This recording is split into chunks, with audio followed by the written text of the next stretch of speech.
Hello नमस्कार दोस्तों, आप सभी का स्वागत है आज के इस वीडियो में। और आज हम सभी बौद्ध धर्म पर पार्ट 2 वीडियो लेकर आए हैं। पिछली वाली वीडियो में हमने बेसिक इंट्रोडक्शन जान लिया था महात्मा बुद्ध के बारे में, कुछ चीज़ें रह गई थी उनको आज मैं कवर करूंगा और पूरा बौद्ध धर्म आज हम समाप्त करने वाले हैं बेहतरीन तरीके से। थोड़ी क्लास लंबी होगी लेकिन बेहतरीन तरीके से आप समझेंगे तो आपको फिर कभी दिक्कत नहीं होगी बौद्ध धर्म में, क्योंकि इससे परीक्षा में प्रश्न पूछ लिए जाते हैं और बच्चों को इसमें ही दिक्कत आती है कि आखिर कैसे इसे समझा जाए। तो बेहतरीन तरीके से आपको मैं बताने वाला हूं। मेरा नाम मिलिंद मिश्रा है, आदित्य बैच की क्लास नंबर 16 में आप सभी का स्वागत है। चलिए शुरुआत करते हैं। आज का टॉपिक है बौद्ध धर्म। बौद्ध धर्म यानी कि महात्मा बुद्ध जिसके संस्थापक थे उनके बारे में जो परिचय था वो हमने जान लिया था कि उनके माता पिता कौन थे, उनका जन्म कहाँ पर हुआ था। वो सारी चीज़ें अगर आपको जाननी है तो आप पिछली क्लास देख सकते हैं। हम कहाँ तक पहुँचे थे तो मैंने आपको बताया था लास्ट में कि महात्मा बुद्ध ने अपना प्रथम उपदेश कहाँ पर दिया था, वहीं से आज हम स्टार्ट करने वाले हैं। तो अगर हम बात करें तो चलिए आप लिखना चालू करिए और बेहतर तरीके से हम बात करेंगे कि बौद्ध धर्म के बारे में, और एक एक चीज़ें आप समझते हुए चलेंगे ना तो आपको सारी चीज़ें क्लियर होने वाली हैं इस वीडियो में, इस क्लास में। तो अगर मैं बात करूं कि आखिर महात्मा बुद्ध ने अपना प्रथम उपदेश कब दिया था, आपसे अगर पूछा जाए कि प्रथम उपदेश महात्मा बुद्ध ने कहाँ पर दिया था तो आपको क्या बताना है। पिछली वाली क्लास में मैंने लास्ट में यही आपको बताया था लेकिन आज मैं फिर से आपको बताऊंगा इसके बारे में। तो अगर हम महात्मा बुद्ध की प्रथम उपदेश की बात करें तो वो कहाँ पर दिया गया था, तो वो आप कहेंगे कि सारनाथ नाम की एक जगह है। कौन सी जगह है, आप कहेंगे सारनाथ। सारनाथ में एक जगह है ऋषिपत्तनम। ऋषिपत्तनम, यहीं पर महात्मा बुद्ध ने अपना पहला उपदेश दिया था। आपसे अगर पूछा जाए कि महात्मा बुद्ध ने अपना पहला उपदेश कहाँ पर दिया था तो आप कहेंगे कि महात्मा बुद्ध ने अपना पहला उपदेश ऋषिपत्तनम में दिया था। कहाँ पर दिया था तो आप लिखेंगे ऋषिपत्तनम।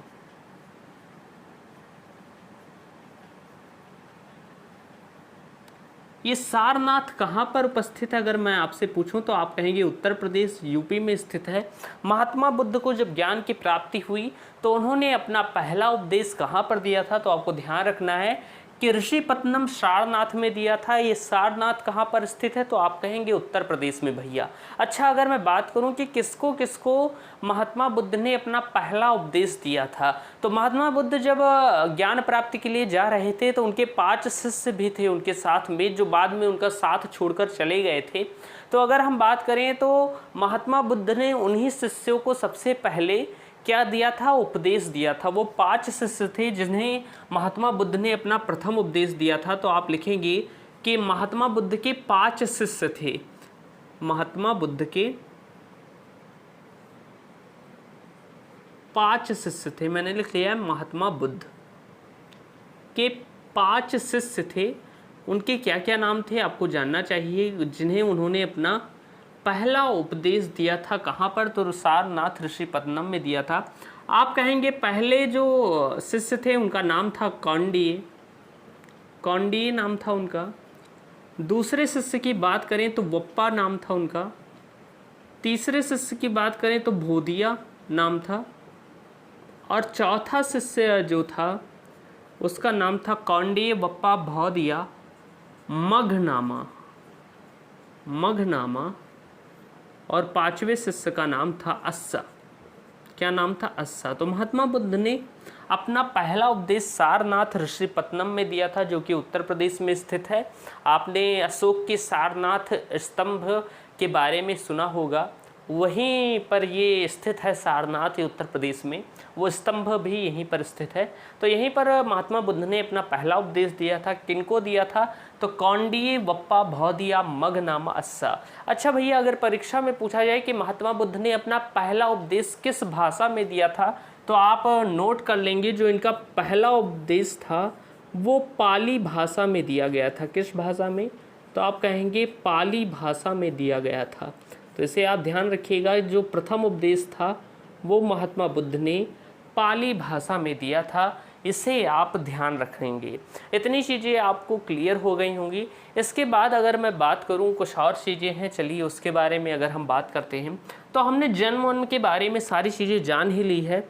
और महात्मा बुद्ध ने अपना पहला उपदेश यहीं पर दिया था, ये मैंने आपको बता दिया है। इसके बाद अगर हम देखें तो उपदेश देने के बाद आप देखेंगे कि महात्मा बुद्ध वाराणसी जाते हैं और वहाँ पर बौद्ध भिक्षु संघ की स्थापना करते हैं। तो परीक्षा में कभी कभी पूछ लेता है कि बौद्ध भिक्षु संघ की स्थापना कहाँ पर की गई थी महात्मा बुद्ध के द्वारा, तो वो की गई थी वाराणसी में। आप लिखेंगे कि महात्मा बुद्ध, आप लिखेंगे महात्मा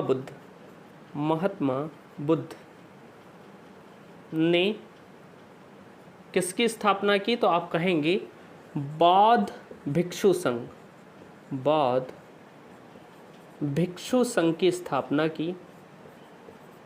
ये भिक्षु संघ की स्थापना कहाँ पर की गई थी, अगर आपसे पूछा जाए कि महात्मा बुद्ध के द्वारा बौद्ध भिक्षु संघ की स्थापना कहाँ पर की गई थी, तो आप कहेंगे वाराणसी में की गई थी, वाराणसी में की गई थी। जैसा कि आप जानते हैं ये उत्तर प्रदेश में स्थित है। तो महात्मा बुद्ध ने बौद्ध भिक्षु संघ की स्थापना वाराणसी में की। और अगर हम बात करें इस बौद्ध भिक्षु संघ को स्वीकार करने वाला पहला व्यक्ति कौन सा था, या जिसे हम महात्मा बुद्ध का प्रथम शिष्य भी कहते हैं, प्रथम अनुयायी भी कहते हैं, तो आप कहेंगे कि इस बौद्ध संघ में शामिल होने वाला प्रथम व्यक्ति कौन सा था, तो आप कहेंगे प्रथम व्यक्ति था आनंद। प्रथम व्यक्ति था आनंद, जो कि महात्मा बुद्ध का सबसे प्रिय शिष्य था आनंद। इस आनंद को हम महात्मा बुद्ध का प्रथम अनुयायी भी कहते हैं, जिसने बौद्ध धर्म को स्वीकार किया। क्योंकि इससे पहले क्या था, बौद्ध धर्म नहीं था। बौद्ध धर्म के संस्थापक कौन माने जाते हैं, तो आप कहेंगे भैया जो बौद्ध धर्म है उसके संस्थापक हैं महात्मा बुद्ध जी। महात्मा बुद्ध, जिनका बचपन का नाम सिद्धार्थ था, वही हैं बौद्ध धर्म के संस्थापक। इसके पहले जो बौद्ध धर्म है वो नहीं हुआ करता था। तो इस धर्म की शुरुआत आप कह सकते हैं यहीं से हुई। महात्मा बुद्ध ने बौद्ध भिक्षु संघ की स्थापना वाराणसी में की, और इसे स्वीकार करने वाला प्रथम व्यक्ति यानी कि प्रथम अनुयायी कौन था, तो आप कहेंगे आनंद थे प्रथम अनुयायी। और इन्हें हम महात्मा बुद्ध का प्रथम शिष्य भी कह देते हैं। तो आप लिख लीजिएगा प्रथम अनुयायी। आप कभी कभी प्रथम शिष्य भी पूछ सकता है, प्रथम शिष्य भी पूछ सकता है, तो आप कहेंगे प्रथम शिष्य भी कह देते हैं। तो ये सारी चीज़ें हो गई। अच्छा, क्या था कि पहले बौद्ध धर्म में महिलाओं का प्रवेश वर्जित था। आप देखेंगे ये बौद्ध भिक्षु संघ है, भिक्षुणी संघ नहीं है। यानी कि यहाँ सिर्फ भिक्षु आ सकते हैं, यानी जो पुरुष लोग हैं वो आ सकते हैं। ये जो बौद्ध भिक्षु संघ था, यहाँ पर आप कहेंगे भैया कि यहाँ पर सिर्फ पुरुषों का आना ही था, यानी कि महिलाएं यहाँ पर शामिल नहीं हो सकती थी, कोई भी महिला यहाँ पर शामिल नहीं हो सकती थी। तो बौद्ध धर्म में पहले महिलाओं का प्रवेश वर्जित था। लेकिन फिर क्या हुआ कि जो ये शिष्य हैं महात्मा बुद्ध के आनंद, इनके कहने पर महात्मा बुद्ध जी ने बौद्ध भिक्षुणी संघ की भी स्थापना की। तो आप कहेंगे कि बौद्ध भिक्षुणी संघ की स्थापना आखिर कहाँ पर की गई, तो नोट कर लीजिए, मैं आपको लिखा देता हूँ। अगर मैं बात करूँ बौद्ध भिक्षुणी संघ की, तो आप कहेंगे जो बौद्ध भिक्षुणी संघ था, महात्मा बुद्ध ने बौद्ध भिक्षुणी संघ, जिसमें महिलाएं सम्मिलित होती थी, तो आप कहेंगे महात्मा बुद्ध के द्वारा बौद्ध भिक्षुणी संघ की स्थापना कहाँ पर की गई, तो आप कहेंगे वैशाली में की गई। वैशाली में की गई बौद्ध भिक्षुणी संघ की स्थापना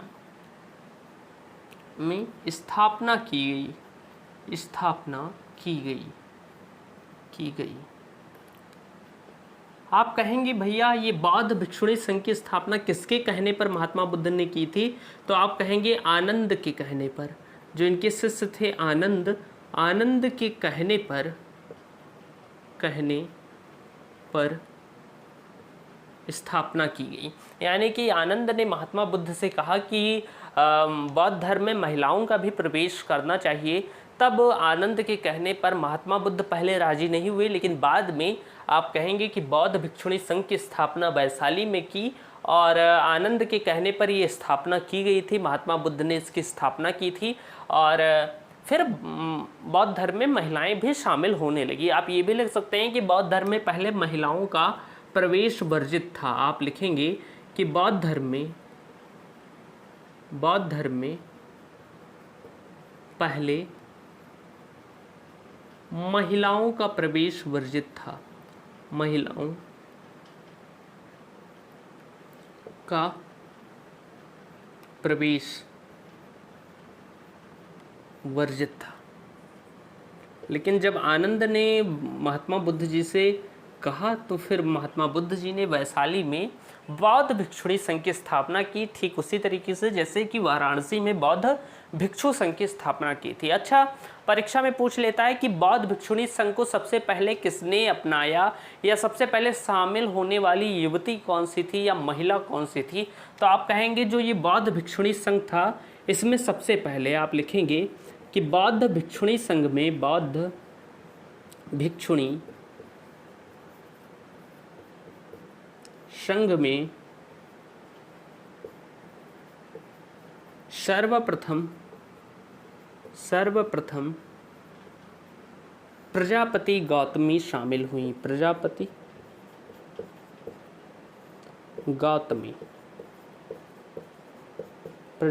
गौतमी शामिल हुई। आप कहेंगे कि बौद्ध भिक्षुणी संघ में सर्वप्रथम प्रजापति गौतमी शामिल हुई। अच्छा, मैं बात करूं, मैंने पिछली वीडियो में आपको बताया भी था क्लास में कि ये जो प्रजापति गौतमी थी ये महात्मा बुद्ध की मौसी लगती थी और जिन्होंने महात्मा बुद्ध जी का पालन पोषण किया था। आप देखेंगे जो महात्मा बुद्ध जी की माता थी महामाया, उनकी मृत्यु बहुत जल्दी हो गई थी। इनके जन्म के 7 दिन पश्चात ही महात्मा बुद्ध की माँ की मृत्यु हो गई थी। अतः इनका पालन पोषण इनकी मौसी ने किया, प्रजापति गौतमी जी ने। और यही प्रजापति वही वाली प्रजापति गौतमी हैं जिन्होंने बौद्ध धर्म अपनाया था या बौद्ध भिक्षुणी संघ में शामिल हुई थी। इनके बाद कौन शामिल हुआ था, अगर आपसे कभी ये पूछा जाए तो इनके बाद शामिल हुई थी आम्रपाली इसके बाद शामिल हुई थी। और ये सारी चीज़ें आप ध्यान रखिएगा आम्रपाली के बारे में। तो प्रजापति गौतमी के बाद आम्रपाली इसमें शामिल हुई। ये एक नगर वैश्य थी, आप लिख लीजिएगा, नगर वैश्य थी। और क्या हुआ था, आप कहेंगे कि ये आम्रपाली जो थी इनका विवाह किसके साथ हुआ था, तो इनका विवाह बिंबिसार के साथ हुआ था। आप कह सकते हैं कि ये बिंबिसार की पत्नी भी थी, जो मगध के शासक होंगे हर्यक वंश के, उनकी पत्नी थी, बिंबिसार की पत्नी थी आम्रपाली। ओके, तो ये भी शामिल हुई थी। दूसरी महिला ये थी और प्रथम महिला ये थी। इतनी चीज़ें आपको क्लियर होंगी, आई होप आपको ये क्लियर होंगी। तो जल्दी से नोट करिए, फिर आगे की चीज़ों के बारे में बात करते हैं। फटाफट नोट करिए। चलिए अब हम बात करते हैं आगे की चीज़ों के बारे में बेहतर तरीके से आप समझते हुए चलिए। थोड़ा मेरी तबीयत ख़राब है ना, जुकाम है, इसलिए मैं वीडियोस नहीं बना पा रहा था और थोड़ा काम भी आ गए थे, इसलिए नहीं बना पा रहा था, उसके लिए माफ़ी चाहूँगा। लेकिन अब क्लासेस मैं रोज़ लूँगा। अब बार बार प्रॉमिस करता हूँ, तोड़ देता हूँ, तो जो साथी हैं वो गुस्सा होते हैं, कमेंट आते हैं कि सर भैया क्यों वीडियोस नहीं आ रहे हैं, तो उसके लिए माफ़ी चाहूँगा। और अब मैं कोशिश करूँगा, कोशिश नहीं अब एकदम कन्फर्म है कि आपके लिए क्लासेस ज़रूर आएंगी, चाहे जो हो जाए, चाहे रात में मुझे बनाना पड़े। मैं अब क्लासेज डिले नहीं करूँगा, रोज़ लाता रहूँगा। ओके, कोई दिक्कत की बात नहीं है। अच्छा, नोट्स की बहुत सारे लोगों की दिक्कत आ रही है, तो थोड़ा मैं माफ़ी मांगना चाहूँगा, क्योंकि मैं थोड़ा अकेला ही हूँ, तो नोट्स को लिखना पड़ता है अच्छे तरीके से, इसलिए नोट्स अभी अपलोड नहीं हुए हैं। मैंने नोट्स लिख लिए हैं, लेकिन उसे स्कैन कर PDF में कन्वर्ट करना है, फिर अपलोड करना है, तो थोड़ा उसमें टाइम लगेगा। मैं जल्द ही उसकी कोशिश करता हूँ कि आपको अपलोड कर दूँ। मैं सोच रहा था कि पूरा प्राचीन भारत जब कंप्लीट हो जाए तो आपको एक साथ पूरे नोट्स में दे दूँ। ये मैं सोच रहा था कि प्राचीन भारत का एक बुक की तरह बनाकर आपको नोट्स दे दूँ, वो ज़्यादा सही रहेगा मेरे हिसाब से, इसलिए मैंने वीडियो नहीं दिए नोट्स अभी तक, तो उसके लिए माफ़ी चाहूँगा। लेकिन चलिए कोशिश करूँगा कि जल्दी ही आपको दे दूँ। ओके, तो चलिए अगर हम बात करें तो इतनी चीज़ें तो आपको क्लियर होंगी। अच्छा, हम बात करें कि महात्मा बुद्ध के सबसे ज़्यादा अनुयायी कहाँ पर थे, या महात्मा बुद्ध ने सबसे ज़्यादा उपदेश कहाँ पर दिए, तो आप कहेंगे महात्मा बुद्ध ने सबसे ज़्यादा उपदेश, महात्मा बुद्ध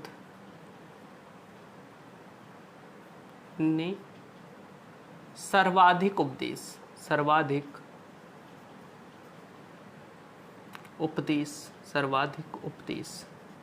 आपसे पूछा जाए कि महात्मा बुद्ध ने अपने सर्वाधिक उपदेश कहाँ पर दिए, तो आप कहेंगे अपने सर्वाधिक उपदेश श्रावस्ती में दिए। श्रावस्ती में दिए। ये श्रावस्ती कहाँ पर है? तो आप कहेंगे यूपी में है।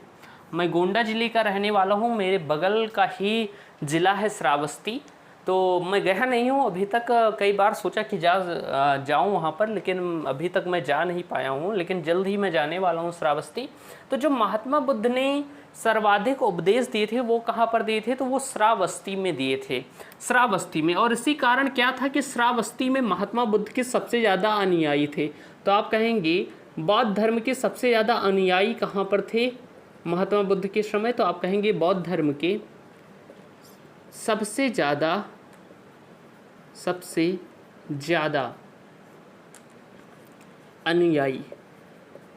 अनुयायी श्रावस्ती में ही थे। इसलिए ये सबसे पवित्र स्थल माना जाता है। जो श्रावस्ती है ये बौद्ध धर्म का सबसे पवित्र स्थल माना जाता है। यहाँ पर लाखों श्रद्धालु जो बौद्ध धर्म के हैं देश विदेश के भी आते हैं। यहाँ पर चीन से, भूटान से, जापान से बहुत सारे श्रद्धालु आते हैं श्रावस्ती में। महात्मा बुद्ध के मंदिर हैं वहाँ पर दर्शन करने, ऐसा कहा जाता है। तो महात्मा बुद्ध ने सबसे ज़्यादा जो उपदेश थे वो कहाँ पर दिए थे? तो श्रावस्ती में दिए थे। ये श्रावस्ती जो था ये आप कहेंगे किसकी राजधानी थी? तो ये कौशल की राजधानी थी, कौशल की दक्षिणी राजधानी थी। जो कौशल महाजनपद था उसकी 2 राजधानियां हुआ करती थी। अगर मैं बात करूं यहाँ पर कि एक जनपद आप पढ़ेंगे महाजनपद, जिसका नाम है कौशल महाजनपद। जब मैं आपको महाजनपद पढ़ाऊंगा तो वहाँ पर मैं इसका जिक्र करूँगा। तो ये जो कौशल महाजनपद था इसकी 2 राजधानियाँ थीं। 2 राजधानियाँ कौन कौन सी थी? तो एक तो थी इसकी राजधानी साकेत, जिसे हम अयोध्या भी कहते हैं। साकेत यानी कि जिसे हम अयोध्या कहते हैं। अयोध्या मेरे घर से लगभग 50 किलोमीटर दूरी पर है, जहाँ मैं जिस शहर में रह रहा हूँ। लेकिन अगर मैं बात करूँ गांव से तो लगभग 25 किलोमीटर दूरी पर है। ओके, तो अगर मैं बात करूँ जो कौशल महाजनपद है ये साकेत इसकी राजधानी हुआ करती थी। कौशल महाजनपद की जो राजधानी थी साकेत, ये उत्तरी राजधानी थी साकेत। उत्तरी राजधानी की अगर हम बात करें तो उत्तरी राजधानी हुआ करती थी साकेत। और अगर हम बात करें दक्षिणी राजधानी की तो वो हुआ करती थी श्रावस्ती। दक्षिणी राजधानी क्या थी? तो आप कहेंगे श्रावस्ती थी। ये क्या थी? ये थी आपकी दक्षिणी राजधानी, कौशल महाजनपद की दक्षिणी राजधानी।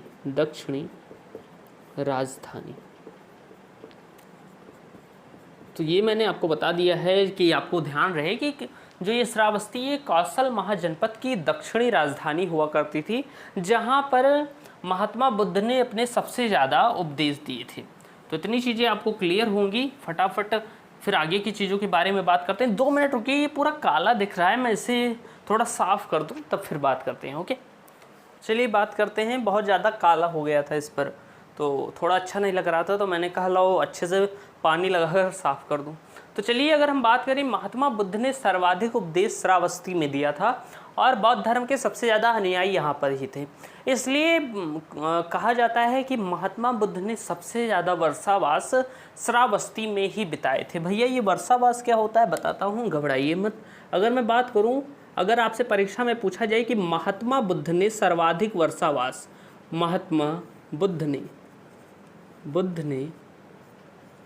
सर्वाधिक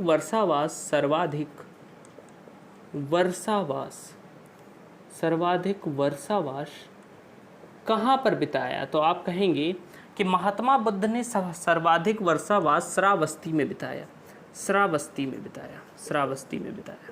ये वर्षावास क्या होता है भैया? आपके मन में ये सवाल होगा कि आखिर ये वर्षावास क्या है। तो जो भिक्षुक होते हैं वो बरसात के मौसम में, जो बरसात का मौसम होता है उसमें एक जगह पर ठहर जाते हैं। तब वो ना तो भिक्षा मांगते हैं और बरसात के मौसम में वहीं पर रुके रहते हैं। बौद्ध धर्म के जो भिक्षु होते हैं एक जगह पर रुक जाते हैं और तब तक कोई भ्रमण नहीं करते हैं। यानी कि कहने के मतलब कि सबसे ज़्यादा बरसात का जो वर्षा ऋतु होता है उसका समय सबसे ज़्यादा महात्मा बुद्ध ने श्रावस्ती में बिताया। यानी कि वर्षावास क्या है कि जो भिक्षुक होगा वो वर्षा ऋतु में कहीं आता जाता नहीं है, एक जगह पर रुक जाता है, वहीं पर ठहर जाता है और वहीं पर आराम से अपनी श्रद्धा में लगता है, मेडिटेशन करता है, जो उसके बौद्ध धर्म की प्रक्रिया है वो करता है और लोगों को उपदेश देता है, लेकिन वो भ्रमण नहीं करता है, एक जगह पर रुक जाता है। तो कहने का मतलब कि सबसे ज़्यादा महात्मा बुद्ध ने वर्षावास यानी कि बरसात के ऋतु में निवास करना जिसे हम कहते हैं कहाँ पर किया, तो वो श्रावस्ती में किया। अच्छा, अगर आपसे पूछा जाए कि अंतिम वर्षावास कहाँ पर किया, यानी कि कहने का मतलब जब उनकी मृत्यु हुई तो उसके पहले वो वर्षावास कहाँ पर किए थे, तो अगर आपसे कभी भी पूछा जाए कि महात्मा बुद्ध का अंतिम वर्षावास, महात्मा बुद्ध का अंतिम वर्षावास कहाँ पर हुआ, तो आप कहेंगे अंतिम वर्षावास उन्होंने कुशीनगर में किया, कुशीनगर में किया। यानी कि महात्मा बुद्ध का जो अंतिम वर्षावास था वो कहाँ पर बीता, तो वो कुशीनगर में बीता। ये मल्ल महाजनपद की राजधानी हुआ करती थी कुशीनगर। कुशीनगर क्या थी, तो आप कहेंगे मल्ल महाजनपद की राजधानी, मल्ल महाजनपद की राजधानी हुआ करती थी। मल्ल महाजनपद की राजधानी क्या थी, तो आप कहेंगे कुशीनगर। कुशीनगर मल्ल महाजनपद की राजधानी हुआ करती थी और महात्मा बुद्ध ने अपना अंतिम वर्षावास यहीं पर बिताया था और इसी के कारण महात्मा बुद्ध ने अपने जीवन का अंतिम उपदेश भी कुशीनगर में दिया। तो अगर आपसे पूछा जाए प्रथम उपदेश, तो आप कहेंगे सारनाथ के ऋषिपत्तनम में वो महात्मा बुद्ध ने अपना पहला उपदेश दिया था। लेकिन अगर पूछा जाए कि अंतिम उपदेश कहाँ दिया था, जो महात्मा बुद्ध थे हमारे महात्मा बुद्ध, तो आप लिखेंगे महात्मा बुद्ध का अंतिम उपदेश, महात्मा बुद्ध का अंतिम उपदेश कहाँ पर दिया गया, अंतिम उपदेश। तो महात्मा बुद्ध ने अपना अंतिम उपदेश कहाँ पर दिया था, तो आप कहेंगे भैया कुशीनगर में दिया था, कुशीनगर में दिया था, कुशीनगर में दिया था। अगर आपसे पूछा जाए कि किसको दिया था, तो एक सुभद्र नाम का व्यक्ति था, उसको दिया था अपना अंतिम उपदेश, सुभद्र नाम के व्यक्ति को। इसके बाद अगर मैं बात करूं तो इसके बाद महात्मा बुद्ध का देहावसान हो जाएगा। अंतिम उपदेश उन्होंने कुशीनगर में दिया था और उसके पश्चात क्या हुआ, कुशीनगर में सुभद्र को उन्होंने अपना अंतिम उपदेश दिया था और इसके पश्चात क्या होता है कि महात्मा बुद्ध का देहावसान हो जाता है। आप कहेंगे कब हुआ, तो आप कहेंगे 483 ईसा पूर्व में वैशाख पूर्णिमा तिथि को, वैशाख पूर्णिमा तिथि को 483 ईसा पूर्व में वैशाख पूर्णिमा तिथि को महात्मा बुद्ध का देहावसान, महात्मा बुद्ध का देहावसान कुशीनगर में हुआ, कुशीनगर में हुआ। इतनी बातें आपको क्लियर होंगी। इनका जन्म कब हुआ था, तो आप कहेंगे 563 ईसा पूर्व में। कहाँ पर हुआ था, तो कपिलवस्तु की लुम्बिनी नामक स्थान पर हुआ था, जो लुम्बिनी वर्तमान में नेपाल में पड़ता है। इतनी चीज़ें क्लियर है। मृत्यु कब हुई, तो 483 ईसा पूर्व में हुई थी। अगर मैं बात करूं जो ईसा पूर्व है ये उल्टा चलता है, यानी कि 483 के बाद 482 आएगा, 484 नहीं आएगा। इसीलिए उनका जन्म 563 ईसा पूर्व में हुआ और मृत्यु 483 ईसा पूर्व में हुई। जब इनकी मृत्यु हुई तो इनकी उम्र कितनी थी महात्मा बुद्ध जी की, तो आप कहेंगे इनकी उम्र थी 80 वर्ष की उम्र में इनका देहांत हुआ। और कब हुआ था, किस तिथि को हुआ था, तो वैशाख पूर्णिमा की तिथि को हुआ था। एक बात और नोट कर लीजिएगा कि महात्मा बुद्ध का अंतिम संस्कार, महात्मा बुद्ध का अंतिम संस्कार, अंतिम संस्कार किसके द्वारा किया गया था, तो आप कहेंगे महात्मा बुद्ध का अंतिम संस्कार मल्लों द्वारा किया गया था, मल्लों द्वारा किया गया था। अब ये मल्ल क्या थे, तो आप कहेंगे जो मल्ल महाजनपद के निवासी थे, यानी कि जो कुशीनगर के निवासी थे, इनके द्वारा ही महात्मा बुद्ध का अंतिम संस्कार किया गया था। अच्छा, एक फैक्ट और है महात्मा बुद्ध जी के बारे में कि इनका जन्म और इनकी ज्ञान प्राप्ति और इनकी मृत्यु तीनों एक ही तिथि को हुई थी। तो आप लिख लेंगे कि महात्मा बुद्ध का जन्म, महात्मा बुद्ध का जन्म, मृत्यु, या आप कह सकते हैं ज्ञान प्राप्ति, ज्ञान प्राप्ति तथा मृत्यु तीनों एक ही तिथि को हुए थे। तीनों एक ही तिथि को हुए थे, एक ही तिथि को हुए थे। कहने का मतलब क्या है कि महात्मा बुद्ध जी जो थे, इनका जन्म, ज्ञान प्राप्ति तथा मृत्यु तीनों एक तिथि को हुए थे। किस तिथि को हुए थे, तो आप कहेंगे वैशाख पूर्णिमा। जो ये वैशाख पूर्णिमा है, इसी तिथि को इनको तीनों घटनाएं हुई थी। इनका जन्म भी हुआ था, ज्ञान प्राप्त भी हुई थी और मृत्यु भी हुई थी। किस तिथि को, तो आप कहेंगे वैशाख पूर्णिमा को। और इसीलिए बौद्ध धर्म के जो अनुयायी हैं उनका प्रमुख त्यौहार होता है वैशाख पूर्णिमा, जिसे हम बुद्ध पूर्णिमा भी कहते हैं। क्या कहते हैं, बुद्ध पूर्णिमा भी कहते हैं, बुद्ध पूर्णिमा भी कहते हैं। तो ये बात आप ध्यान रखिएगा, एक प्रमुख त्यौहार है बौद्ध धर्म का बुद्ध पूर्णिमा। हम सभी भी महात्मा बुद्ध को भगवान मानते हैं, तो इस दिन ही हुआ था, वैशाख पूर्णिमा की तिथि को ही उन्हें ज्ञान की प्राप्ति हुई थी, उनका जन्म भी हुआ था और उनकी मृत्यु भी हुई थी। इतनी चीज़ें क्लियर हो गई हैं। महात्मा बुद्ध जी के बारे में जितनी चीज़ें थी वो तो मैंने आपको बता दी, लेकिन अब हम बौद्ध धर्म के बारे में कुछ चीज़ें जानेंगे कि बौद्ध धर्म की प्रमुख शिक्षाएं कौन सी है, महात्मा बुद्ध के प्रमुख प्रतीक कौन से हैं, बौद्ध धर्म के अष्टांगिक मार्ग कौन से हैं, बौद्ध धर्म आगे चलकर दो भागों में कैसे बट गया है, इन सब के बारे में जानेंगे। बौद्ध धर्म की कितनी संगीतियाँ हैं, इनके बारे में जानेंगे बेहतरीन तरीके से। तो इसे नोट करिए, फिर आगे की चीज़ों के बारे में बात करते हैं। मैं देख लेता हूँ कि सारी चीज़ें सही चल रही हैं, क्योंकि मुझे डर रहता है कई बार क्या होता है कि वीडियो स्टॉप हो जाती है, मोबाइल उतना अच्छा नहीं है तो वीडियो स्टॉप हो जाती है और फिर क्या होता है, गुस्सा आता है, क्योंकि हम पढ़ा चुके हैं, उसमें रिकॉर्ड भी नहीं हुआ तो दिक्कत होती है। आप नोट करिए, नोट करते रहिए, फिर हम आगे की चीज़ों के बारे में बात करते हैं। चलिए अब हम आगे की चीज़ों के बारे में बात करते हैं, बिना समय गंवाए हुए। बेहतर तरीके से आप सारी चीज़ें समझते हुए चलिए और एक बेहतरीन तरीके से मैं सब चीज़ें पढ़ा दूंगा। कोई भी आपको कहीं से कम नहीं मिलेगा, सारी चीज़ें आपको यहाँ पर मिलने वाली हैं। कोई ये नहीं है कि हम बहुत वो पढ़ा रहे हैं कम लेवल का या ज़्यादा लेवल का। आप मुझसे पढ़ने के बाद अगर आपके इतिहास के प्रश्न नहीं बनेंगे, आप क्या करिए, अभी बौद्ध धर्म को पढ़ने के बाद इसकी क्विज लीजिए और फिर उसे सॉल्व कीजिए, फिर आपको पता चलेगा कि आपके सारे क्वेश्चन सॉल्व हो रहे हैं। एक दो क्वेश्चन ऐसे होते हैं, सारी चीज़ें तो कवर नहीं कराई जा सकती, कोई भी नहीं करा जा सकता, क्योंकि एसएससी की कोई लिमिट ही नहीं है कि वो क्या पूछ ले। तो एक दो क्वेश्चन तो इतने कठिन भी आ जाते हैं कि जिसे हमने पढ़ा ही ना हो तो उतना चलता है। आप जब प्रीवियस ईयर उठाएंगे तो उसमें कभी कभी ऐसा हो जाता है। फिर से देखिए, पता नहीं क्यों इतना काला हो जा रहा है, शायद ये कपड़ा गंदा है। चलिए कोई दिक्कत नहीं, आज देख लेते हैं ऐसे ही।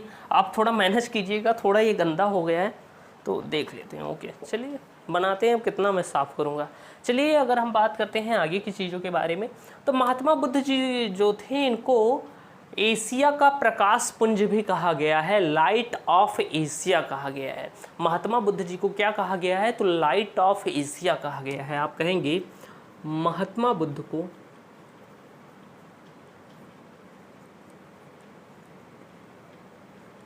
क्या कहा गया है, तो आप कहेंगे महात्मा बुद्ध को लाइट ऑफ एशिया कहा गया है।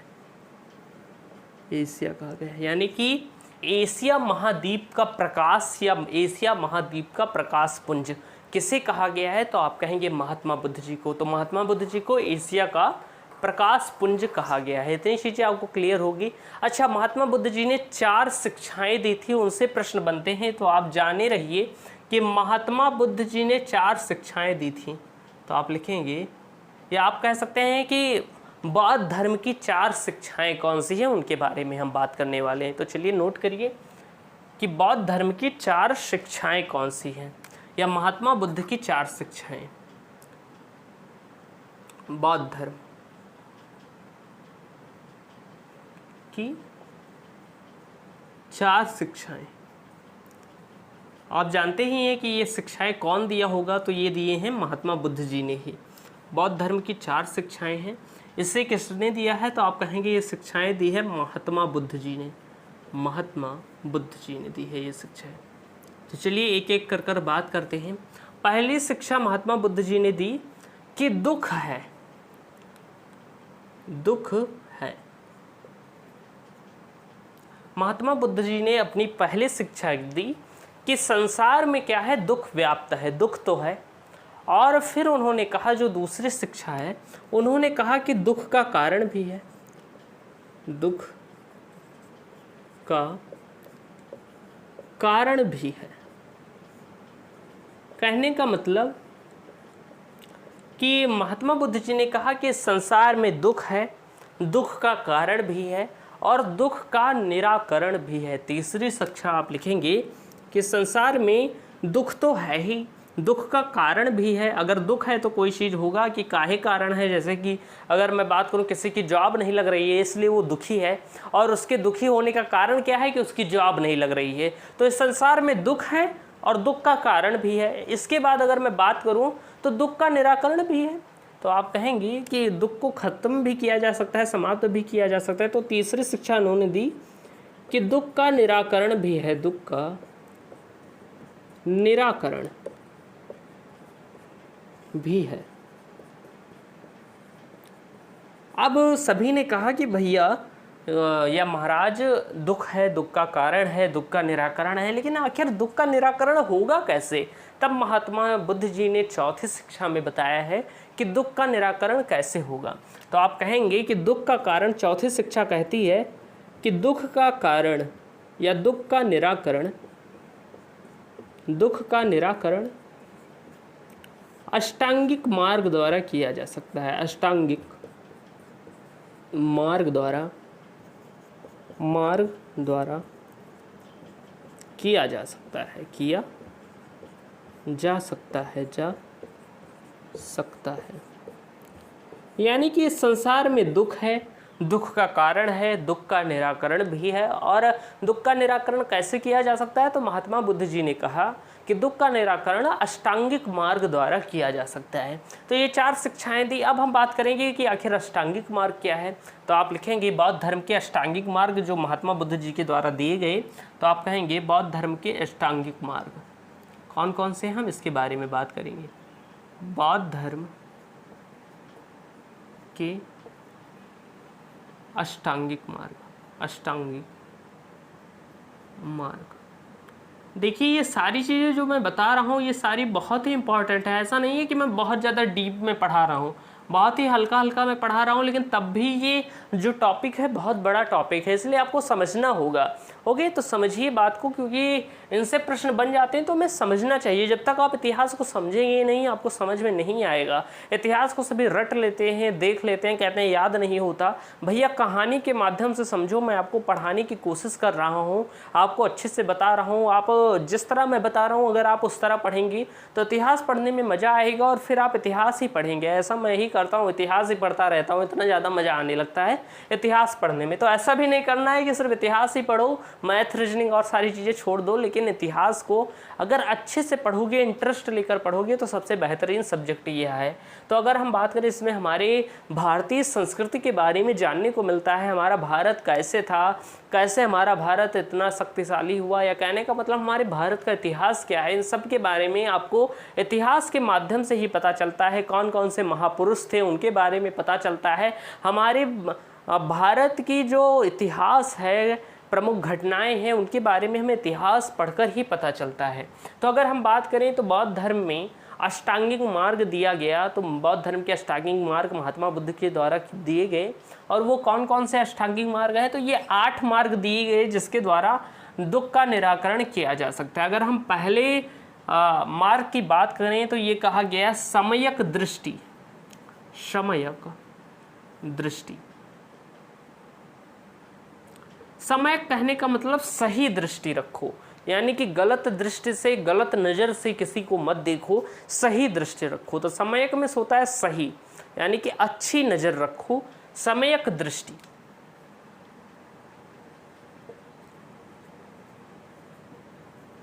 समयक दृष्टि, अगर हम बात करें समयक संकल्प, समयक संकल्प, समयक संकल्प यानी कि सही संकल्प रखो।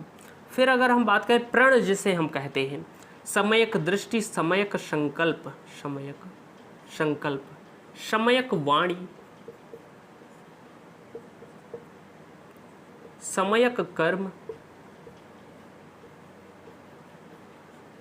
दृष्टि संकल्प वाणी कर्म। तो समयक दृष्टि, समयक संकल्प, समयक वाणी और क्या है, समयक कर्म है। इसके बाद अगर हम बात करें तो समयक आजीविका, समयक आजीविका, आजीविका। छठा कहता है समयक व्यायाम, समयक व्यायाम, समयक दृष्टि, समयक संकल्प, समयक वाणी, समयक कर्म, समयक आजीविका, समयक व्यायाम, समयक स्मृति, समयक स्मृति और फिर कहा गया समयक समाधि। ये 8 अष्टांगिक मार्ग बताए गए। आप कैसे याद करेंगे, तो ये समयक मत याद करिएगा। मैंने कैसे याद किया है, तो मैंने ऐसे याद किया है, दृष्टि संकल्प वाणी कर्म आजीविका व्यायाम स्मृति समाधि। आप कहेंगे दृष्टि संकल्प वाणी कर्म आजीविका व्यायाम संकल्प व्यायाम स्मृति संकल्प। कौन कौन सा है, तो दृष्टि संकल्प वाणी कर्म आजीविका व्यायाम स्मृति संकल्प। दृष्टि संकल्प वाणी कर्म आजीविका व्यायाम स्मृति समाधि। कैसे याद करेंगे, तो फिर से एक बार रिवाइज कर दीजिए कि दृष्टि संकल्प वाणी, दृष्टि संकल्प वाणी कर्म आजीविका व्यायाम स्मृति समाधि। ये 8 अष्टांगिक मार्ग हैं बौद्ध धर्म के। एक बार और रिवाइज कर लीजिए, मैं आपको याद करा दूंगा। आंख बंद कीजिए और ऐसे रिवाइज कीजिए कि दृष्टि संकल्प वाणी कर्म आजीविका व्यायाम स्मृति समाधि, और उसके आगे आप समयक लगा दीजिएगा। बस समयक में से होता है सही, यानी कि सही कर्म रखो, सही से आजीविका जियो, सही से या समय से व्यायाम करो। कहने का मतलब समयक स्मृति, सही स्मृति रखो, यानी कि अपने मन में गलत विचार मत रखो, और समयक समाधि यानी कि सही समय में समाधि भी ले लो। तो ये 8 चीज़ें हैं जिससे दुख का निराकरण किया जा सकता है, दुख को खत्म किया जा सकता है। ये सारी चीज़ें थी। और इसके बाद अगर हम बात करें तो महात्मा बुद्ध जी ने बौद्ध धर्म में 10 सील भी बताए, लेकिन ये उतने महत्वपूर्ण नहीं है क्योंकि हमें बौद्ध धर्म के बारे में ये नहीं जानना है कि सारी चीज़ें हम जान जाए। वैसे तो आप देखेंगे तो इसके त्रिपिटक हैं, विनय पिटक, सुत्त पिटक, अभिधम्म पिटक। उसे ही पढ़ते रह जाइएगा तो लगभग 50-60 दिन उसे ही पढ़ने में लग जाएगा, और ज़्यादा लग जाएगा, क्योंकि पूरी मोटी मोटी बुक्स हैं बौद्ध धर्म की। तो हमें सिर्फ एग्जाम ओरिएंटेड पढ़ना है। तो अगर हम बात करें बौद्ध धर्म में 10 सील हैं, ये आप ध्यान रखिएगा। बौद्ध धर्म में 10 सील हैं, 10 सील हैं, ये बात आप ध्यान रखिएगा। ये पूछ लेता है संख्या बस, और सारी चीज़ें नहीं पूछता है। तो इसे आप नोट करिए, फिर आगे की चीज़ों के बारे में बात करते हैं। अब हम आगे की चीज़ों के बारे में बात करते हैं। मैं इसे रेश करता हूँ, फिर आगे की चीज़ों के बारे में हम बात करते हैं। पता नहीं क्यों आज ये इतना गंदा इरेज कर रहा है, मिटाने पर लगता है किसी ने इससे कुछ दूसरी चीज़ें अलमारी साफ़ कर ली हैं, इसलिए गंदगी आ रही है बहुत। चलिए कोई दिक्कत नहीं, थोड़ा ब्लैक दिख रहा है उसके लिए माफ़ी चाहता हूँ, थोड़ा मैनेज कर लीजिए। कल मैं इसे एकदम अच्छे से व्हाइट बोर्ड साफ़ कर दूंगा। वैसे मैंने साफ़ किया था, लेकिन ये कपड़े में ही कुछ गंदगी थी कि ये साफ़ नहीं हो रहा है अच्छे से, तो सॉरी इसके लिए। थोड़ा मैनेज कर लीजिए, यहाँ पर थोड़ा हो सकता है डार्क दिख रहा हो, उसके लिए माफ़ी चाहूँगा। तो चलिए अगर हम बात करें तो बौद्ध धर्म में 3 रत्न थे। वो 3 रत्न कौन से हैं, तो बौद्ध धम्म संघ, बौद्ध धम्म संघ। कौन से त्रिरत्न हैं, तो आप कहेंगे बौद्ध धर्म में 3 रत्न हैं। बौद्ध धर्म में क्या है, तो आप कहेंगे त्रिरत्न है, त्रिरत्न है। वो कौन कौन से रत्न हैं, तो आप कहेंगे बौद्ध धर्म में त्रिरत्न है। पहला अगर हम बात करें तो वो है बौद्ध, दूसरा है धम्म और तीसरा है संघ। तो ये बात आप ध्यान रखिएगा कि बौद्ध धर्म में कितने रत्न हैं, तो 3 रत्न हैं, उनका नाम है बौद्ध, धम्म, संघ। अब इनके बारे में बहुत ज़्यादा नहीं जानना है, इतनी चीज़ें आप ध्यान रखिए। फिर उसके बाद अगर हम बात करें तो सारी चीज़ें लगभग कवर हो चुकी हैं। अब हम बात करेंगे किसके बारे में, तो अब हम बात करेंगे महात्मा बुद्ध से संबंधित कुछ प्रतीक चिन्हों के बारे में। बौद्ध धर्म में क्या है कि महात्मा बुद्ध जी की जीवन की प्रमुख घटनाओं को एक प्रतीक चिन्ह के द्वारा दर्शाया गया है। तो अगर हम बात करें कि महात्मा बुद्ध जी के जीवन के कुछ प्रमुख प्रतीक चिन्ह, महात्मा बुद्ध, इनसे प्रश्न बहुत ज़्यादा पूछा जाता है एसएससी जैसे एग्जाम्स में कि महात्मा बुद्ध जी के, महात्मा बुद्ध जी के जीवन की घटनाओं के प्रमुख, जीवन से संबंधित प्रमुख प्रतीक, प्रमुख प्रतीक के बारे में अगर हम बात करें कि प्रमुख प्रतीक चिन्ह कौन कौन से हैं, तो आप कहेंगे भैया कि अगर हम बात करें कि महात्मा बुद्ध जी के जन्म को, महात्मा बुद्ध जी के जन्म को बौद्ध धर्म में किससे दर्शाया जाता है, महात्मा बुद्ध जी के जन्म को बौद्ध धर्म में किससे दर्शाया जाता है, तो आप कहेंगे इसे कमल तथा सांड के द्वारा दर्शाया जाता है, कमल तथा सांड के द्वारा। कहने का मतलब जो बौद्ध धर्म है इसमें महात्मा बुद्ध जी के जीवन की जो प्रमुख प्रमुख घटनाएं हैं, जैसे ज्ञान प्राप्ति हो गया, जन्म हो गया, उनके गर्भ का समय हो गया और उनकी मृत्यु हो गई, इन सभी घटनाओं को एक प्रतीक चिन्ह के द्वारा दर्शाया गया है। कहने का मतलब कि कहीं पर चित्रों के माध्यम से, एक बौद्ध धर्म के जो मंदिर होते हैं वहाँ पर जो चित्रण मिलेगा, तो अगर आपको कहीं कमल तथा सांड देखने को मिलता है तो कहने का मतलब कि ये बौद्ध महात्मा बुद्ध जी के जीवन के जन्म को दर्शा रहा है, यानी कि उनके जन्म को दर्शा रहा है कमल तथा सांड। इसके बाद मैं बात करूं तो जन्म के बाद क्या होता है, आप कहेंगे गृह त्याग होता है। जन्म के बाद आप देखेंगे जो दूसरी घटना है प्रमुख वो है गृह त्याग की, और आप कहेंगे गृह त्याग की घटना को किससे दर्शाया जाता है, तो अश्व से दर्शाया जाता है, जिसे हम घोड़ा भी कहते हैं। महात्मा बुद्ध के गृह त्याग की घटना को घोड़े से दर्शाया जाता है। तीसरी अगर हम बात करें तो ज्ञान प्राप्ति, गृह त्याग के बाद ज्ञान प्राप्ति होगी, और ज्ञान प्राप्ति की घटना को, महात्मा बुद्ध की ज्ञान प्राप्ति की घटना को हम पीपल से दर्शाते हैं, पीपल वृक्ष से दर्शाते हैं। कहने का मतलब कि उन्हें पीपल वृक्ष के नीचे ही ज्ञान की प्राप्ति हुई थी, इसलिए हम उसे पीपल वृक्ष से ही दर्शाते हैं। अगर मृत्यु की घटना की बात करें तो चौथा आप ध्यान रखेंगे मृत्यु, महात्मा बुद्ध जी के देहांत को या मृत्यु को हम किससे दर्शाते हैं, तो आप कहेंगे मृत्यु को हम पद चिन्ह से दर्शाते हैं। पद चिन्ह, पद चिन्ह कहने का मतलब कि उनके पैरों का जो चिन्ह था, जो पंजे छप जाते हैं ज़मीन पर चलने पर पैरों के, वो पद चिन्ह के द्वारा दर्शाया जाता है उनके मृत्यु को। एक घटना और रह गई गर्भ के समय को, जब वो अपनी माँ के गर्भ में थे तो उसको किससे दर्शाया जाता है, तो आप कहेंगे उसे हाथी से दर्शाया जाता है। ये सबसे पहले वाली घटना होगी, आप लिख लीजिएगा, ऊपर ही नोट बनाइएगा। तो पहले आप जन्म से पहले गर्भ को लिख लीजिएगा। तो जो गर्भ की घटना है ये हाथी से दर्शाई गई। किससे दर्शाई गई दोस्त, तो आप कहेंगे हाथी से दर्शाई गई। और इनसे परीक्षा में बहुत ज़्यादा प्रश्न पूछा जाता है। ये जो कमल तथा सांड वाला है ये बहुत ज़्यादा पूछा गया है, कई बार पूछा गया है, प्रीवियस ईयर उठाएंगे तो ये आपको बहुत ज़्यादा मिलेगा। ये भी ध्यान रखिएगा, ज्ञान प्राप्ति की घटना, यानी ये चारों आपको पांचों ध्यान रखना है, क्योंकि इनसे परीक्षा में प्रश्न बन जाते हैं। तो ये सारी चीज़ें हो गई महात्मा बुद्ध जी के चिन्हों से, जो चीज़ें हैं, जो प्रतीक चिन्ह हैं उनके बारे में। अच्छा, अब हम बात करें तो जो बौद्ध धर्म है उसकी प्रमुख जो पुस्तकें हैं, धार्मिक पुस्तकें हैं, उनके बारे में अब हम बात करेंगे। किसके बारे में, तो बौद्ध साहित्य के बारे में अब हम बात करेंगे। तो बौद्ध साहित्य को हम क्या कहते हैं, तो आप कहेंगे बौद्ध साहित्य को, बौद्ध साहित्य, आप कहेंगे भैया बौद्ध साहित्य जो है इससे हम क्या कहते हैं, तो बौद्ध साहित्य को हम त्रिपिटक कहते हैं। त्रिपिटक कहते हैं क्योंकि जो बौद्ध साहित्य है ये 3 वर्गों में बटा हुआ है, उसे हम क्या कहते हैं, तीनों जो साहित्य हैं उनको हम त्रिपिटक कहते हैं। अगर हम बात करें तो पहला जो त्रिपिटक है त्रिपिटक 3 भागों में बटा हुआ है। पहले भाग की अगर हम बात करें तो वो है आपका विनय पिटक, पहला भाग है विनय पिटक।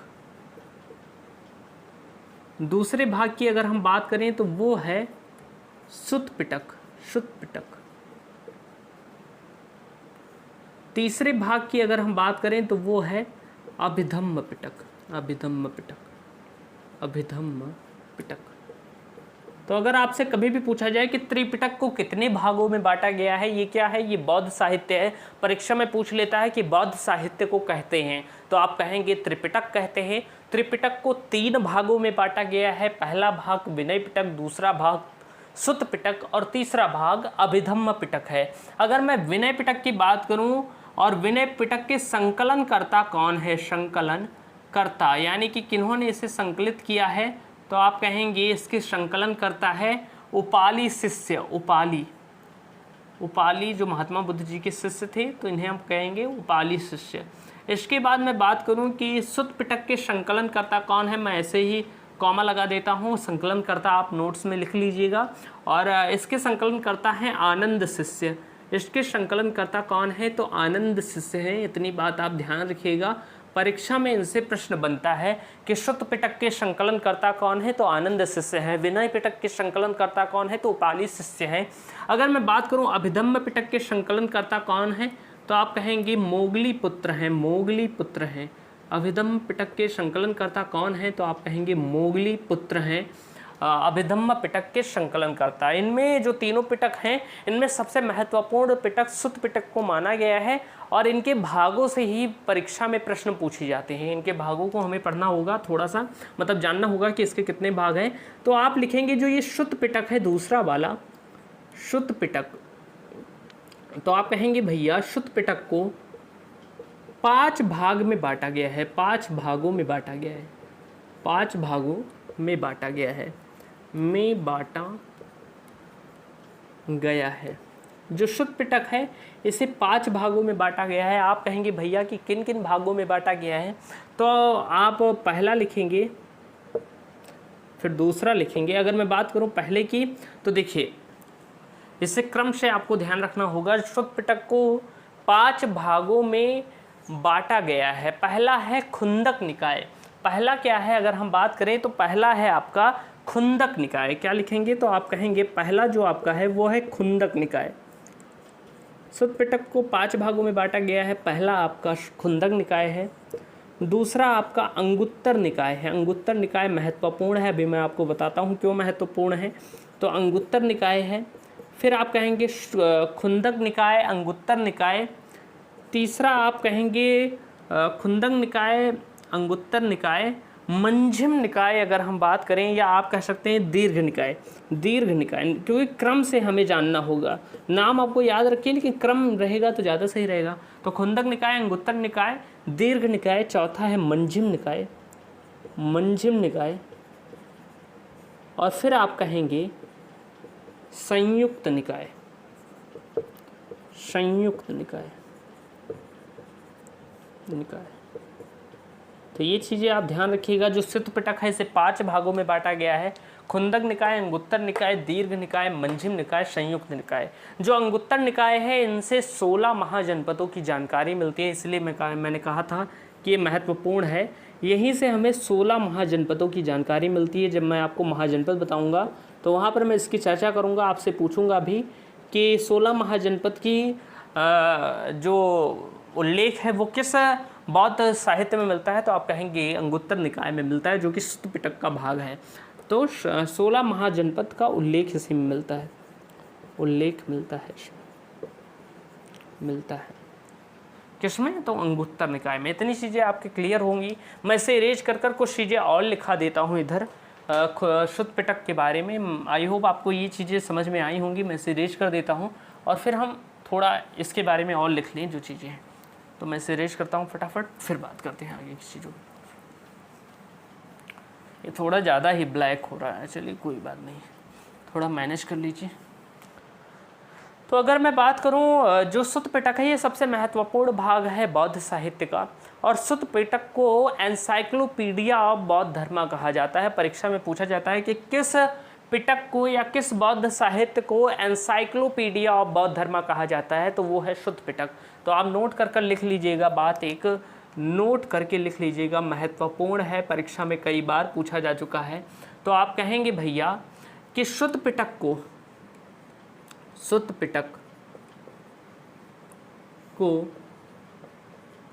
एनसाइक्लोपीडिया ऑफ बौद्ध धर्म कहते हैं। क्या कहते हैं? तो आप कहेंगे एनसाइक्लोपीडिया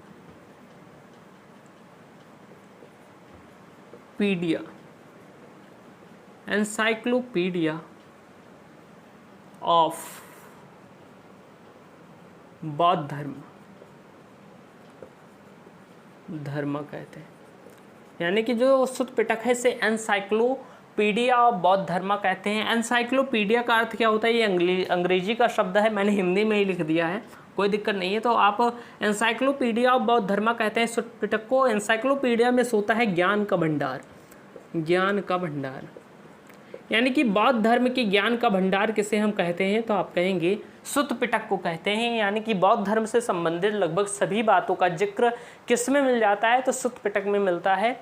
और शुद्ध पिटक को इसीलिए एनसाइक्लोपीडिया ऑफ बौद्ध धर्म कहते हैं। बहुत बार पूछा गया है भैया, इसे आप नोट कर लीजिएगा कॉपी में स्टार मार्क करके, क्योंकि कभी भी पूछा जा सकता है। आप प्रीवियस ईयर के क्वेश्चन सॉल्व करेंगे तो वहाँ पर आपको ये पता चल जाएगा कि कितना महत्वपूर्ण है।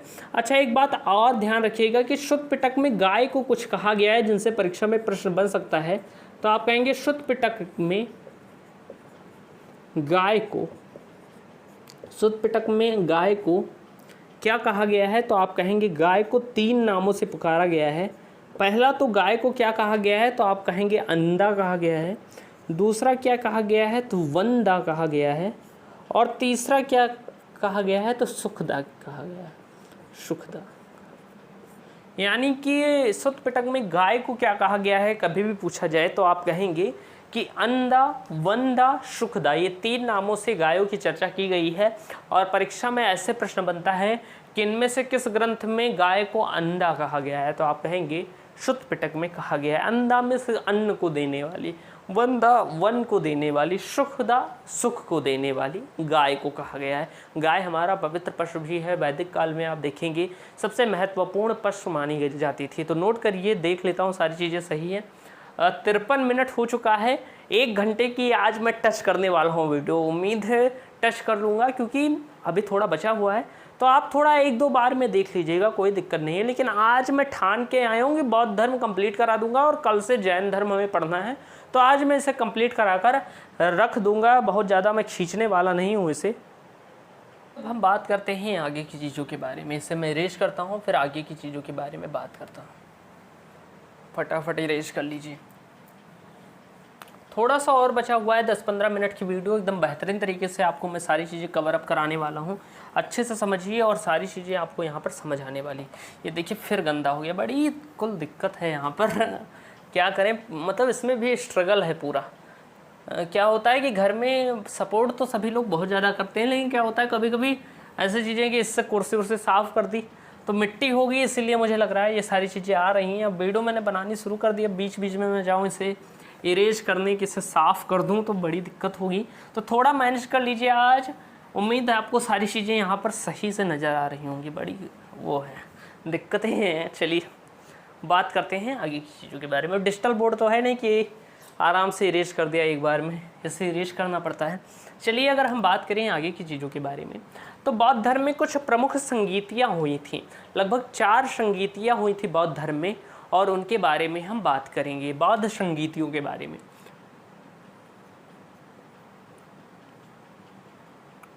बौद्ध धर्म में 4 संगीतियाँ हुई। संगीतियाँ कहने का मतलब कि एक तरह की बैठक थी जिसमें बौद्ध धर्म के प्रचार प्रसार की बातें की गई, उनसे जो संबंधित पूजा पाठ होते हैं बौद्ध धर्म में वो सारी चीज़ें की गई। यानी कि एक कमेटी यानी कि संगीति बनाई गई, सभा लगाई गई जिसमें देश के विभिन्न कोनों से और बाहर के लोग आए जो बौद्ध धर्म को मानते थे, तो इसे हम बौद्ध संगीति कहते हैं। तो बौद्ध धर्म में 4 संगीतियाँ हुई हैं। परीक्षा में इनसे बहुत ज़्यादा प्रश्न पूछे जाते हैं, तो आपको ये बातें ध्यान रखनी है। बौद्ध धर्म में कितनी संगीतियाँ हुई हैं? तो आप कहेंगे बौद्ध धर्म में 4 संगीतियाँ हुई हैं। मैं इरेज कर थोड़ा अच्छे से लिख देता हूँ क्योंकि मेरी क्या दिक्कत है कि शुरुआत में राइटिंग अच्छी रहती है, लेकिन धीरे धीरे लास्ट जाते जाते जब थकान लगती है तो राइटिंग में गड़बड़ कर देता हूँ, लेकिन धीरे धीरे सुधार करना है। अगर मैं बात करूँ बौद्ध धर्म में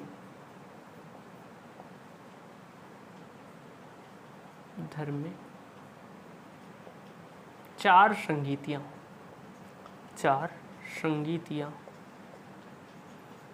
हुई।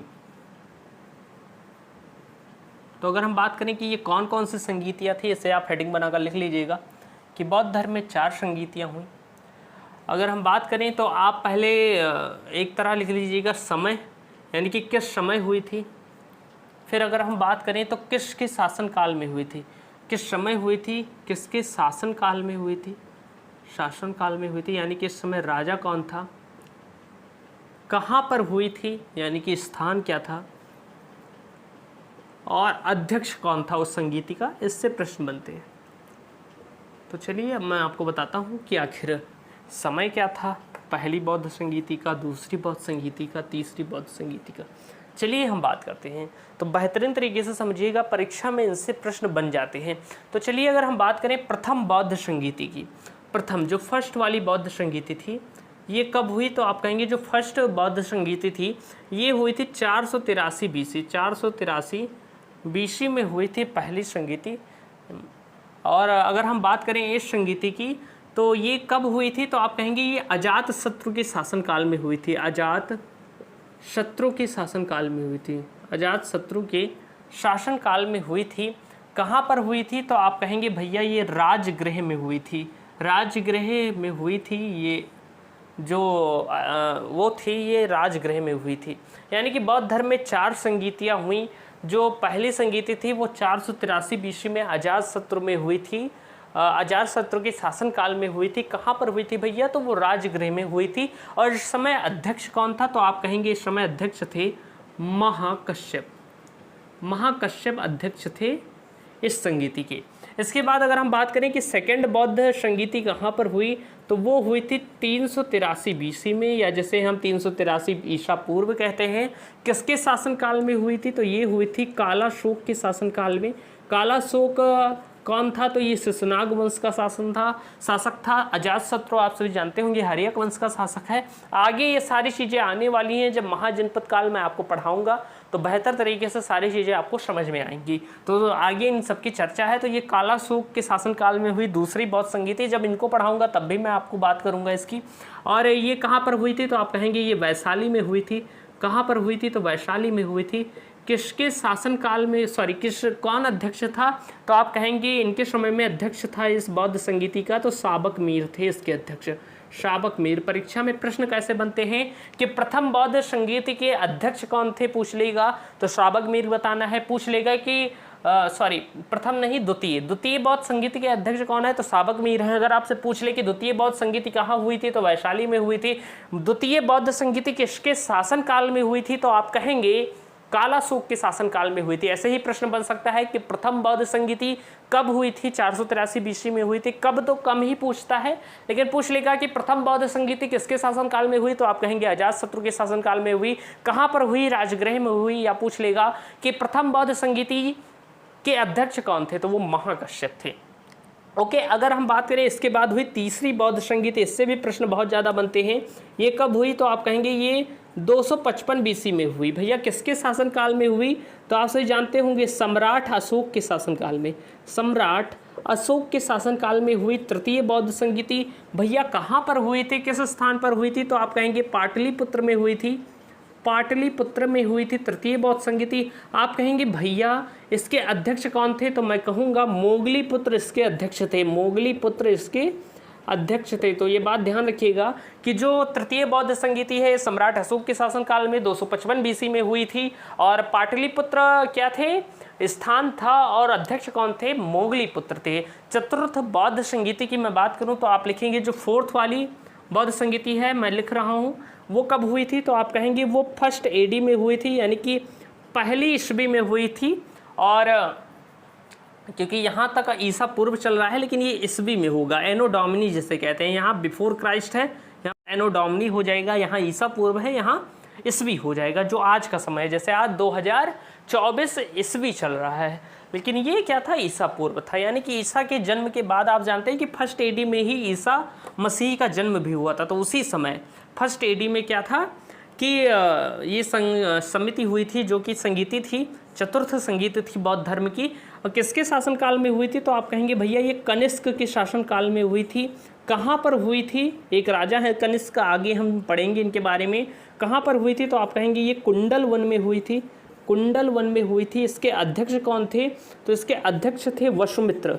इसके अध्यक्ष कौन थे, तो वसुमित्र थे। अच्छा, इसमें दो चीज़ें थी, एक तो अध्यक्ष थे और एक आपके थे उपाध्यक्ष। उपाध्यक्ष, तो इसके उपाध्यक्ष कौन थे, तो आप कहेंगे भैया उपाध्यक्ष थे अश्वघोष। अश्वघोष। तो इतनी चीज़ें आपको क्लियर होंगी कि ये चारों संगीतियों के बारे में आपको ध्यान रखना है कि बौद्ध धर्म में 4 संगीतियाँ हुई।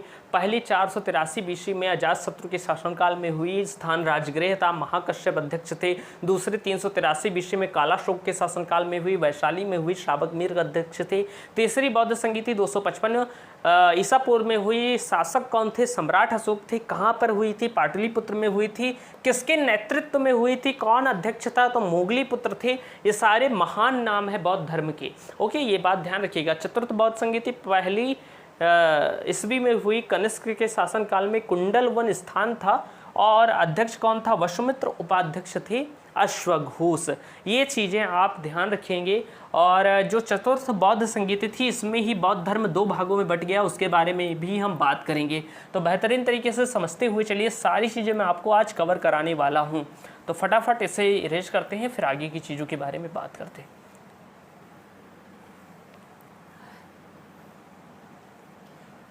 चलिए मैं बात करता हूँ आगे की चीज़ों के बारे में। तो चौथी बौद्ध संगीति में बौद्ध धर्म 2 भागों में बट गया था। आप लिखेंगे कि चौथी बौद्ध संगीति में, चौथी बौद्ध संगीति में बौद्ध धर्म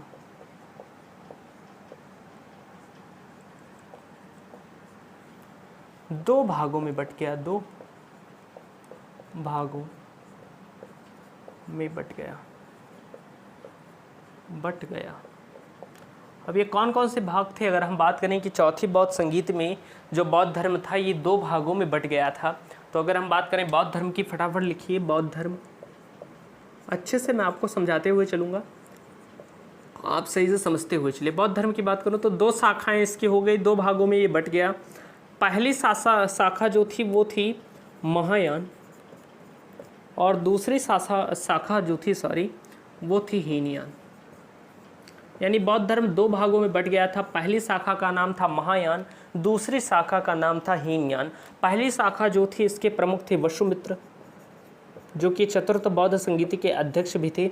दूसरी शाखा के जो अध्यक्ष थे वो थे महाकश्यप। ये थेरवाद शाखा से आते थे।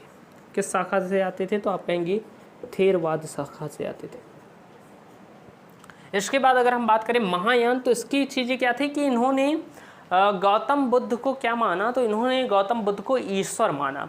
महायान वाली जो थी, इन्होंने बुद्ध को ईश्वर माना, गौतम बुद्ध को ईश्वर माना, यानी भगवान माना, बुद्ध को भगवान माना। तथा इन्होंने क्या किया कि नए नियम बनाए। महायान शाखा के जो लोग थे उन्होंने क्या किया, ये शाखा है, महायान शाखा है और ये हीनयान शाखा है, ये बात ध्यान रखिएगा। तो महायान शाखा के जो लोग थे उन्होंने नए नियम बनाए, बौद्ध धर्म में कुछ परिवर्तन किए, नए नियम बनाए। यानी कि क्या था, ये परिवर्तन के समर्थक थे। इन्होंने बौद्ध धर्म में क्या किया, परिवर्तन किया। तो आप कहेंगे ये परिवर्तन के समर्थक थे, समर्थक थे। लेकिन जो हीनयान शाखा के लोग थे ये बुद्ध को क्या मानते थे, महात्मा बुद्ध को महापुरुष मानते थे,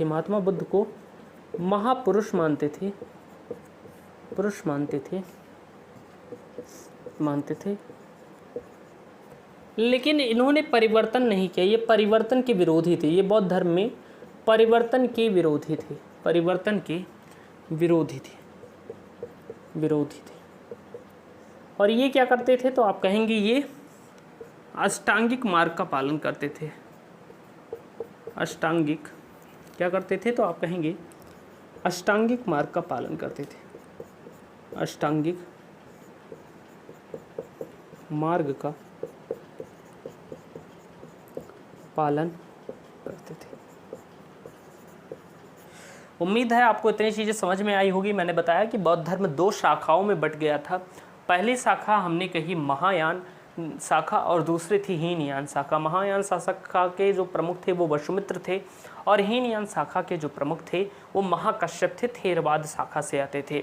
महायान शाखा के जो लोग थे वो बौद्ध महात्मा बुद्ध जी को भगवान के रूप में मानते थे, ईश्वर मानते थे और उन्होंने बौद्ध धर्म में कुछ नियमों में परिवर्तन किए, क्योंकि जो बौद्ध धर्म था उसके नियम थोड़ा कठिन थे तो उन्हें कुछ आसान बनाया जिससे ज़्यादा प्रसार हो सके बौद्ध धर्म का, और इन्होंने नए नियम बनाए और इन्होंने कुछ परिवर्तन किए। लेकिन जो हीनयान शाखा के लोग थे, महाकश्यप जो थे, वो महात्मा बुद्ध को महापुरुष मानते थे और वो परिवर्तन के विरोधी थे। उन्होंने कहा कि नहीं, बौद्ध धर्म में कोई परिवर्तन नहीं होगा, और इसी बात से क्या हुआ कि विवाद चालू हुआ और विवाद का परिणाम ये हुआ कि बौद्ध धर्म 2 शाखाओं में बट गया, महायान हीनयान। सबसे ज़्यादा जो माना जाता है, जो सबसे ज़्यादा लोग मानते हैं वो महायान शाखा है। वर्तमान में अगर हम देखें महायान शाखा तो आप कहेंगे भैया ये जितना भी चीन है, जापान है, भूटान है, या भारत में भी कुछ लोग हैं, भारत में जो कुछ लोग हैं, भारत में हीनयान शाखा के भी लोग हैं,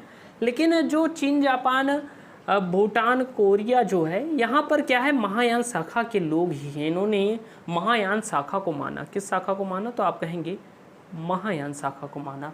तो इतनी चीज़ें आपकी क्लियर होगी। अच्छा, बौद्ध धर्म के कुछ प्रमुख क्या है, पुस्तकें हैं, तो उसे आप लिख लीजिए। कुछ प्रमुख पुस्तकें हैं बौद्ध धर्म की, जैसे कि पहली एक पुस्तक है बुद्ध चरित्र। जैसे परीक्षा में प्रश्न बनता है तो बुद्ध चरित्र की मैं बात करूं, किसके लेखक कौन है, तो आप कहेंगे बुद्ध चरित्र के लेखक हैं अश्वघोष। अश्वघोष हैं बुद्ध चरित्र के लेखक। इन्हें हम भारत का हैटे भी कहते हैं, भारत का हैटे।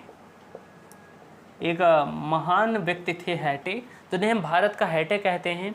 इन्हें हम भारत का वाल्टेयर भी कहते हैं, आप लिख लीजिएगा, भारत का वाल्टेयर भी कहते हैं। अश्वघोष को भारत का वाल्टेयर भी कहते हैं। ये बातें आप ध्यान रखिएगा, भारत का वाल्टेयर इन्हें कहा जाता है। इसके बाद मैं बात करूं, एक पुस्तक है विभाषा शास्त्र। विभाषा शास्त्र जो बौद्ध धर्म की पुस्तक है, बौद्ध धर्म से संबंधित है विभाषा शास्त्र, और इसके लेखक कौन हैं, तो आप कहेंगे इसके लेखक हैं वसुमित्र। वसुमित्र जो कि महायान शाखा के प्रमुख थे, अध्यक्ष थे, ये वाले, इन्होंने लिखी थी विभाषा शास्त्र। तो ये सारी चीज़ें थी, बेहतर तरीके से आप समझे होंगे। और देख लेते हैं कुछ चीज़ें और बाकी हैं, इसे आप नोट करिए। कुछ चीज़ें जो बाकी हैं उन्हें हम थोड़ा कल या तो कवर कर देंगे। देख लेते हैं कितना टाइम बचता है। अगर हम बात करें तो 1 घंटे 10 मिनट लगभग हो चुके हैं। तो कुछ चीज़ें मैं और बता देता हूँ फटाफट, 2 मिनट रुकिए। कुछ चीज़ें मैं और बता देता हूँ आपको, इसे मैं आज ख़त्म ही कर देता हूँ, अब कल तक नहीं टालते हैं। 2-3 मिनट की और वीडियो है, आप फटाफट देख लीजिए। इसे इरेज कर देता हूँ, फिर हम बात करते हैं आगे की चीज़ों के बारे में। तो बौद्ध धर्म की कुछ मान्यताएं हैं, उनके बारे में हम जान लेते हैं। बौद्ध धर्म की प्रमुख मान्यताएं आप लिख लीजिएगा हेडिंग डालकर, बौद्ध धर्म की प्रमुख मान्यताएं। बौद्ध धर्म की प्रमुख मान्यताएं क्या हैं, इन्हें आप नोट कर लीजिए फटाक से। तो बौद्ध धर्म की प्रमुख मान्यताएं क्या है कि ये कर्म कांड को नहीं मानते, कर्म कांड पर विश्वास नहीं करते। शॉर्टकट में बता देता हूँ बौद्ध धर्म की मान्यताएं क्या है, इसके नोट्स में अपलोड कर दूंगा आज ही, चिंता करने की कोई ज़रूरत नहीं है। जो कुछ रह भी गया है 1-2 पॉइंट तो उसमें आपको मिल जाएगा। ओके, मैं भी डाल दूंगा, वीडियो आई है तुरंत पड़ जाएगी, कोई दिक्कत नहीं है। ओके, और फिर मैं आगे कंपाइल कर सारी चीज़ें बता दूंगा। बौद्ध धर्म की जो मान्यताएँ हैं, ये लोग कर्म कांड को नहीं मानते थे, ये कर्म कांड को नहीं मानते थे। लिख देता हूँ कि कर्म कांड को नहीं मानते थे, कर्म कांड नहीं मानते थे। परीक्षा में पूछा जाता है कि क्या ये कर्म कांड को मानते थे, तो नहीं मानते थे। ये पुनर्जन्म पर विश्वास रखते थे, पुनर्जन्म पर विश्वास रखते थे, विश्वास रखते थे। यानी जो बौद्ध धर्म के लोग थे वो पुनर्जन्म पर तो विश्वास रखते थे, लेकिन वो कर्मकांड को नहीं मानते थे। ये आत्मा पर विश्वास नहीं करते थे, आत्मा पर विश्वास नहीं करते थे, विश्वास नहीं करते थे या नहीं करते हैं, नहीं करते हैं। बौद्ध धर्म के जो लोग हैं वो आत्मा पर विश्वास नहीं करते, लेकिन वो पुनर्जन्म पर विश्वास करते हैं। अगर मैं बात करूं तो ये वर्ण व्यवस्था पर विश्वास नहीं रखते। वर्ण व्यवस्था जो है, जाति धर्म जो अलग अलग है, इन पर विश्वास नहीं रखते। वर्ण व्यवस्था पर विश्वास नहीं रखते, नहीं रखते हैं। तो ये सारी चीज़ें थी, मैंने बौद्ध धर्म को अच्छे तरीके से आपको कंप्लीट करा दिया है। अगर एक दो पॉइंट कहीं रह गए हैं तो आपको नोट्स में मिल जाएंगे। डिस्क्रिप्शन बॉक्स में आपको क्या करना है कि मेरे टेलीग्राम चैनल की लिंक रहती है, टेलीग्राम चैनल की लिंक रहती है, उसे आप ज्वाइन कर लीजिए। या आपका मन हो तो आप टेलीग्राम पर जाकर सर्च कीजिए स्टडी विथ मिलिंद, जो मेरे चैनल का नाम है, यही आप सर्च करेंगे तो आपको मेरा टेलीग्राम चैनल मिल जाएगा और आप उसे ज्वाइन कीजिए। मैं इसके नोट्स अभी डाल देता हूँ, जैसे वीडियो आएगी तुरंत आपको इसके नोट्स मिल जाएंगे। धन्यवाद आज के लिए। वीडियो पसंद आई हो इसे खूब ज़्यादा शेयर कीजिए, बहुत मेहनत से बनाया है और पूरा बौद्ध धर्म आपका कवर हो गया है। 2 वीडियोज़ आप देख लेंगे, वो तो बहुत छोटी थी, 30 मिनट की वीडियो है, और ये वाली, इससे आप देख लेंगे बौद्ध धर्म से कोई दिक्कत नहीं होने वाली। चलिए चलते हैं, नमस्कार, जय हिंद।